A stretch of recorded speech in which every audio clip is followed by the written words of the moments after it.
যাবে না কেন? হঠাৎ দিল্লি বেড়াতে ইচ্ছে হয়েছে এখন। সরকারের পয়সা তো, কোনো অসুবিধে নেই। যাওয়া যায়, ঘুরে আসা যায়। বড় বড় কৌশলীর চেম্বারে গিয়ে হয়তো কফি টফিও খাওয়া যায়। হাইকোর্ট যদি এই নির্দেশ দিয়ে থাকেন ভালো কথা, সকলকেই ইন্টারভিউ নিতে হবে। যত বেশি প্রতিযোগিতা বাড়বে তত বেশি যোগ্য মানুষ আসবে। তাদের যে বয়স পেরিয়ে গেছে এর জন্য তো তারা দায়ী নয়, দায়ী তো হচ্ছে এসএসসির অপদার্থতা, দুর্নীতি। সেই জন্য তাদের সুযোগ দেওয়া যেতেই পারে। স্যার 2016 এসএসসি মামলার ওয়েটিং লিস্টে থাকা প্রার্থীদের এবার ইন্টারভিউ নির্দেশ হাইকোর্টের, কি বলবেন? হাইকোর্ট যদি এই নির্দেশ দিয়ে থাকেন ভালো কথা, সকলকেই ইন্টারভিউ নিতে হবে। যত বেশি প্রতিযোগিতা বাড়বে তত বেশি যোগ্য মানুষ আসবেন।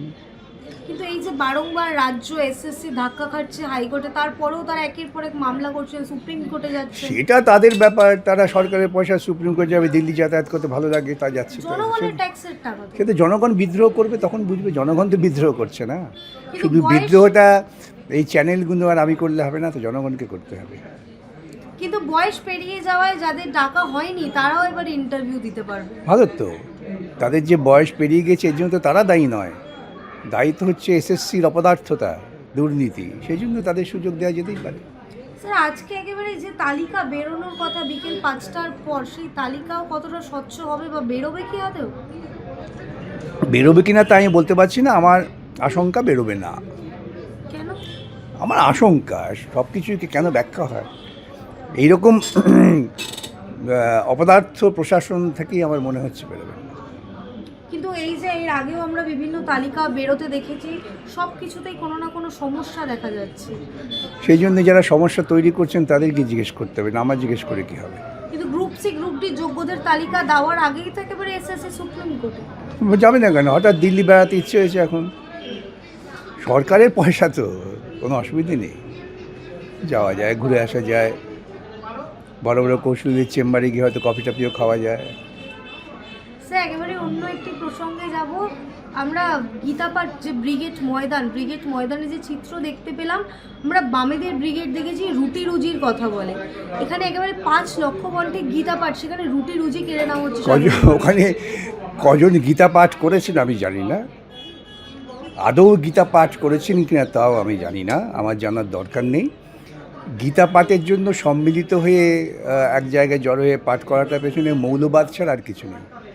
যারা গীতা পাঠ করেন তারা কিন্তু নিজের মতো করেই পাঠ করেন। এটা হচ্ছে ইসলাম মৌলবাদ, তাকে অনুকরণ করছে এই হিন্দু মৌলবাদীরা। ওরা দেখুন বলে কোরআন কি নামাজ যদি একসঙ্গে পড়ে তা আমরা পড়বো না কেন। অর্থাৎ ওরা উঁচু থেকে নিচে নামতে খুব আগ্রহী। ওরা কিন্তু ইসলামকে বলতে পারছে না যে দেখো আমাদের মতো উদার হও, বহুত্ববাদ আছে, তা বলতে পারছেন না। ওরা বলছেন আমরা ইসলামকে কেন অনুকরণ করব না। এ হচ্ছে হিন্দু মৌলবাদ, যারা নিজেদের গরিমাকে নিজেরাই টেনে রাস্তায় নামাচ্ছে।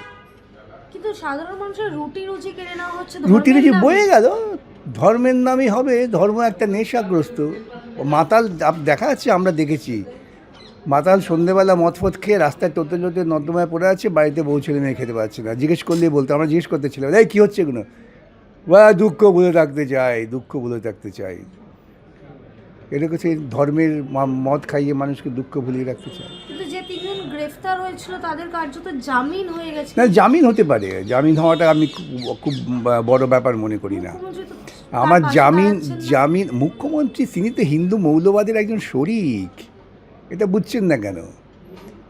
পশ্চিমবঙ্গের বুকে মৌলবাদকে জন্ম দেওয়ার সবচেয়ে বড় কৃতি মানুষ হচ্ছেন এই রাজ্যের মুখ্যমন্ত্রী। পশ্চিমবঙ্গের মাটিতে কখনো ইতিপূর্বে দেখেছেন আপনারা যে সরকার কোনো ধর্মীয় অনুষ্ঠানে টাকা দিচ্ছে? সরকার টাকা দিয়ে মন্দির করছে, এই মৌলবাদীরা করে। উনি তাই মৌলবাদকে প্রশ্রয় দিচ্ছেন। উনি ভাবছেন আমি একসঙ্গে ডায়া বায়া দুটো তবলাই বাজাবো, একদিকে হিন্দু মৌলবাদ, একদিকে মুসলিম মৌলবাদ। এর বিপদটা কি সেটা বোঝার মতো সাধ্য ওর নেই। কিন্তু এই যে বামপন্থীরা বড় বড় কথা বলছে, হরগোবিন্দ দাস চন্দ্র দাসের সময় আপনারা কোথায় ছিলেন? বামপন্থী ছাড়া ওদের পাশে কারা আছে?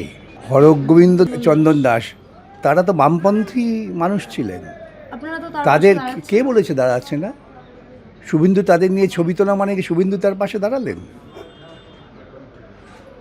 তার বিরুদ্ধেই একেবারে বামপন্থী নেতা মামলা লড়ছেন। এটা যারা বলেছেন তাদের তো চিন্তা ভাবনা বোঝার ঘাটতি আছে। কারো অজ্ঞতা নিয়ে তো আমি বিচার বিশ্লেষণ করতে পারি না। কোন আইনজীবী কার হয়ে দাঁড়াবেন, এটা আইনজীবী পেশার একটা বৈশিষ্ট্য আছে। আজকে আপনি ডাক্তারের কাছে যাওয়ার সময় বলবেন, ও আপনি সিপিএমের ডাক্তার, আপনি আমার হার্ট দেখবেন না। এসব মূর্খের মতো কথা যারা বলে তারা মৌলবাদী। কিন্তু হিন্দুদের কিছু হলে তো বামপন্থীদের দেখা কে যায় না, বলেছে? মুসলিমদের উপর তো দরদ কে কিছু- বলেছে? কে বলেছে? ওরা দেখাক না যে যেখানে হিন্দু ধর্মাবলম্বী মানুষ বিপদে পড়েছেন, বামপন্থীরা তার পাশে নেই। একটা উদাহরণ দেখাক। বামপন্থীরা হিন্দু মৌলবাদের পাশে নেই, এটা পরিষ্কার বুঝতে হবে। স্যার রাজ্যে চাকরি নেই, প্রাইমারি শিক্ষক, এসএসসি শিক্ষক সবাই রাস্তায়, একদিকে বাবরি মসজিদ হচ্ছে, একদিকে গীতা পাঠ হচ্ছে, স্কুল কোথায় হচ্ছে, এইটাই তো। শিক্ষক কোথায়? এই জন্যই বামপন্থীরা যেই সমস্ত হিন্দু ধর্মাবলম্বী তার ছেলে মেয়ের লেখাপড়ার জন্য চিন্তিত হয়, বামপন্থীরা তার পাশে। বামপন্থীরা ওই মৌলবাদী মন্দির করার পাশে নেই, থাকবেও না। বামপন্থার একটা বিশেষ বৈশিষ্ট্য আছে, তারা ধর্মের মাদকতায় মানুষকে ভুলিয়ে রাখতে চায় না।